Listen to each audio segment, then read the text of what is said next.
तीन स्तनों वाली औरत की कहानी एक बार ठीक से समझ लो, भाग्य की रेखा ही बदल जाएगी। जय श्री कृष्णा मित्रों, आज इस वीडियो में जो हम आपको कहानी सुनाने के लिए जा रहे हैं, ये कहानी एक ऐसी विचित्र औरत की है जिस कहानी को आप सुनेंगे तो आपको बहुत बड़ी सीख मिलेगी, बहुत बड़ा ज्ञान मिलेगा, बहुत बड़ी जानकारी मिलेगी। क्योंकि मित्रों, किसी ने कमाल की बात कही है, किसी के भाग्य पर किसी का जोर नहीं होता। कितने वक्त उसका भाग्य प्रज्वलित हो जाए, कितने वक्त उसका भाग्य प्रकाशमय हो जाए। इसलिए किसी की किस्मत पर, किसी के भाग्य पर किसी का जोर नहीं होता, चाहे वो कितनी भी ताकत क्यों ना लगा ले। तो आइए मित्रों, ऐसा ही कुछ इस कहानी में हुआ है। जानते हैं, इस कहानी के माध्यम से आपसे निवेदन है कि इस कहानी को पूरा अवश्य सुने, तभी आपको पूरी जानकारी मिल पाएगी। और हमारी वीडियो की समाप्ति होने तक हमारे चैनल पर अवश्य बने रहे।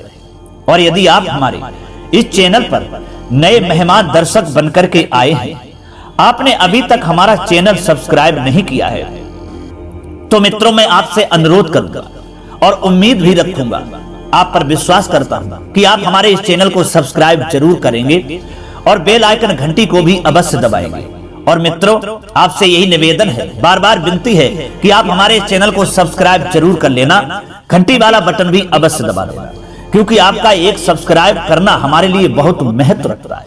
आइए मित्रों, अब आपका अनमोल समय, कीमती समय नष्ट न करते हुए, विलंब न करते हुए इस कहानी पर गौर करते हैं, जो ये कहानी एक विचित्र औरत की है, जिस कहानी को सुनने के लिए आप बेसब्री से इंतजार कर रहे हैं। आइए मित्रों, बढ़ते हैं इस कहानी की ओर। प्रिय दर्शकों, एक समय की बात है कि किसी शहर में एक ब्रह्मदेव नाम का राजा रहता था। उस राजा ब्रह्मदेव के विवाह को जब 20 वर्ष बीत गए तो उन्हें अपने घर में संतान होने की बहुत चिंता सताने लगी। इसी संतान के लिए उन्होंने एक के पश्चात एक करके 10 शादियां कर डाली, मगर फिर भी परिणाम वही रहा। दोस्तों, अंत में जब वे चारों ओर से बेबस हो गए तो उन्होंने देश भर से ब्राह्मणों को बुलाकर संतान के लिए कोई उपाय करने की बात पूछी। प्रिय दर्शकों, ब्राह्मणों ने यह राय दी उन महाराज के लिए और कहा कि महाराज, आप एक बड़ा यज्ञ करें और जितने भी गरीब देश में रहते हैं उन्हें अपने हाथों से दान दें, भोजन कराएं। दोस्तों, राजा ने फिर वही किया जो ब्राह्मणों ने बताया था। राजा ने उस समय सब ब्राह्मणों को अपने हाथों से बुला करके भोजन खिलाया और बहुत बड़े यज्ञ का प्रबंध करके सारे देश के गरीबों को दिल खोल करके दान दिया। अच्छे कर्म, अच्छे कार्यों का फल तो मिलता ही है, फल कैसा होगा ये तो पाने वाला ही जानता है। यही बात थी राजा ब्रह्मदेव के साथ। उनके घर में संतान के रूप में एक कन्या ने जन्म लिया, मगर दुख की बात यह थी कि उसके 3 स्तन थे।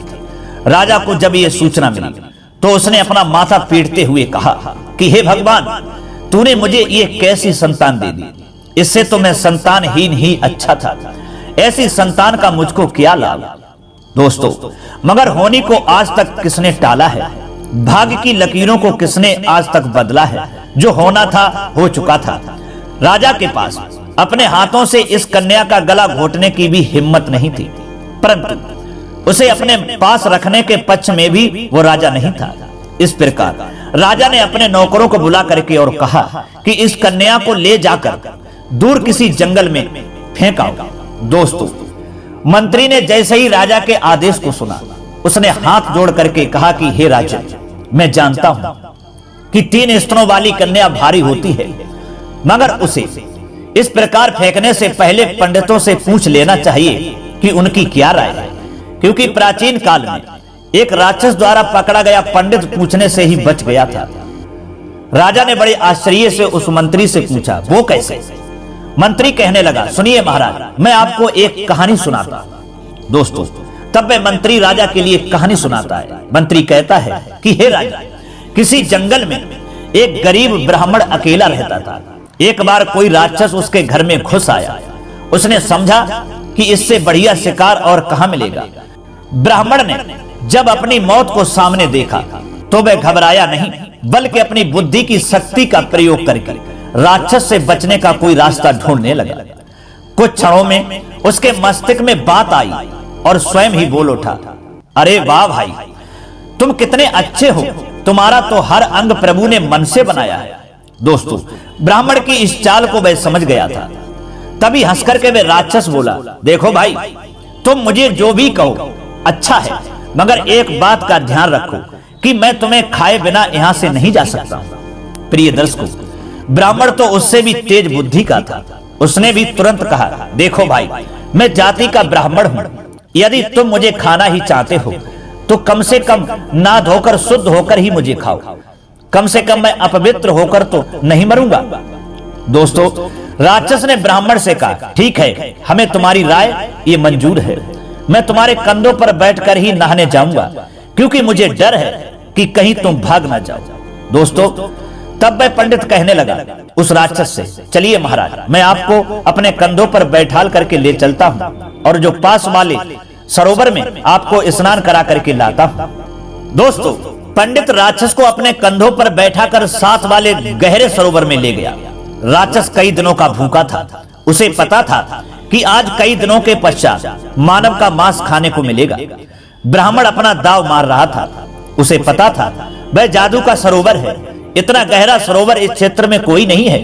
ये राक्षस जैसे ही उस सरोवर में नहाने के लिए जाएगा, घुसेगा, फिर वापस लौट करके नहीं आएगा और ये उसी सरोवर में डूब जाएगा।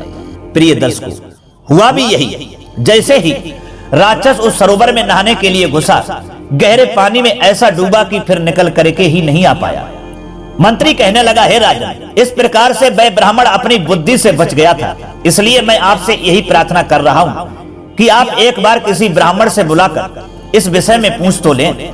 दोस्तों, मंत्री की बात को मान करके राजा ने अपने दरबार के विद्वान ब्राह्मणों को बुलाकर उस लड़की के बारे में पूछा कि मैं इस मनहूस कन्या को जंगल में फेंकवा दूं अथवा इसको मरवा डालूं, क्योंकि 3 स्तनों वाली कन्या राज दरबार के लिए अशुभ होती है। ब्राह्मण लोग काफी देर तक अपनी विद्या का हिसाब लगाने के पश्चात एक मत होकर के कहने लगे कि महाराज, इस कन्या को जंगल में आप नहीं फेंकेंगे। जैसे ही ये बड़ी हो जाए, इसकी शादी की घोषणा करवा दें कि जो कोई इस लड़की से शादी करेगा, मैं उसे हजारों मोहरें देकर देश से बाहर भेज दूंगा। हाँ राजन, एक शर्त यह भी है कि आप इस कन्या की शकल भी उस समय तक नहीं देखेंगे जब तक शादी न हो जाए। दोस्तों, ब्राह्मणों की बात को सुनकर के राजा मान जाता है और राजा वही करता है। धीरे धीरे लड़की जो थी वो बड़ी हो गई, नौजवान हो गई, यानी शादी के लायक हो गई। फिर राजा ने उसकी शादी के लिए सारे देश में घोषणा करवा दी। मगर बहुत दिनों तक मोहरों के लालच में फंसकर भी कोई युवक 3 स्तनों वाली लड़की से शादी करने नहीं आया। उस शहर में एक अंधा रहता था, उसका एक साथी लंगड़ा था। दोनों मिलकर इस शहर में रहते और भिक्षा मांगकर अपना जीवन व्यतीत कर रहे थे। अंधे ने लंगड़े से कहा, यार चल, हम ही क्यों ना उस लड़की से शादी करके अपने भाग्य को आजमा करके देखते हैं, और कुछ नहीं तो सैकड़ों सोने की मोहरें तो मिलेंगी ही।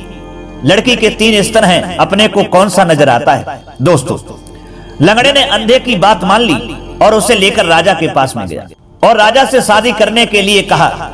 राजा की लड़की से उस लंगड़े ने कि राजा साहब, इस अंधे के साथ में जो हमारा साथी है, अपनी लड़की की शादी करो।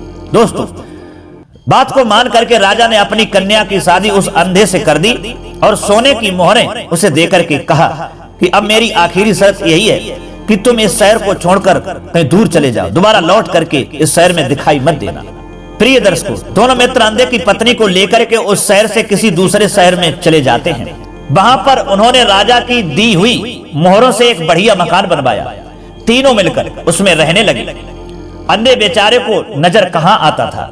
लंगड़े ने किसी अच्छे बढ़ई से मिलकर उसे सोने की मोहर देकर अपने लिए एक बनावटी टांग बनवा ली और उस राजकन्या को अपने प्रेम जाल में फंसा लिया।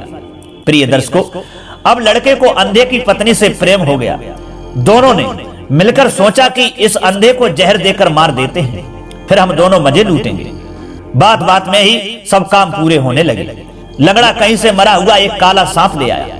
उसने सोचा कि अंधा हर रोज बकरे का मांस खाता है, आज इसे काले और जहरीले सांप का मांस खिला करके मार डालूंगा। दोस्तों, अंधा आग के पास बैठा उस मांस को पका रहा था तो काले सांप के जहर से भरी भाप से उसकी आंखों की रोशनी वापस आने लगी। कुछ ही समय के पश्चात बैठे बैठे ही उसकी आंखें ठीक हो गईं। अब वह अच्छी तरह से देख सकता था। जैसे ही उसने अपनी आंखों से काले सांप को पकते हुए देखा, वह समझ गया कि यह जहर खिलाकर हमें मारने का षड्यंत्र इन दोनों ने ही रचा होगा। मगर अब मैं इस लंगड़े को बताऊंगा कि पाप का फल क्या मिलता है। दोस्तों, रात को वह अंधेरे में छुपकर खड़ा हो जाता है। जैसे ही लंगड़ा घर में आता है, उसने अपनी लाठी उठाई और उसे पीट पीट करके वही मार डाला और अपनी पत्नी को लेकर के शहर से रात में ही निकल लिया, यानी बाहर चला गया। तो दोस्तों, इस कहानी से हमको यही सीख मिलती है, ये शिक्षा मिलती है कि भाग्य विधाता से भी अधिक शक्तिशाली होता है। किसी भी इंसान से घृणा नहीं करना चाहिए। भाग्य ही बलवान है। किसी को देख करके आप जलोगे, किसी के बारे में आप देख करके उसका बुरा सोचोगे, तो भगवान आपका ही बुरा पहले करेगा। क्योंकि जो दूसरों का बुरा चाहते हैं, भगवान उनका पहले बुरा करता है। तो दोस्तों, कैसी लगी हमारी ये कहानी? यदि कहानी आपको ये अच्छी लगी है और इससे कुछ सीख मिली है, तो अपने कमेंट बॉक्स में राय जरूर देना और हो सके तो अपने मित्रों के लिए भी शेयर कर देना। क्योंकि हम जो कहानी लेकर के आते हैं अपने चैनल पर, प्रतिदिन एक रोज नई कहानी आप तक पहुंचाने की कोशिश करते हैं। जो हमारी कहानी समाज को सुधारने के लिए, समाज को एक नई दिशा देने के लिए होती है। क्योंकि हमारे समाज में जो भी गंदे विचार के लोग रहते हैं, उनके विचारों को शुद्ध करने के लिए ये कहानी हमारे लिए बहुत प्रेरित करती है। तो मित्रों, अपने दोस्तों के लिए भी इसलिए शेयर कर देना और फिर मिलेंगे अगली वीडियो में किसी नई ज्ञान चर्चा के साथ में। तब तक के लिए सब्सक्राइबर बंधु एवं दर्शक भाइयों के लिए राधे राधे, जय श्री कृष्णा, ओम नमः शिवाय।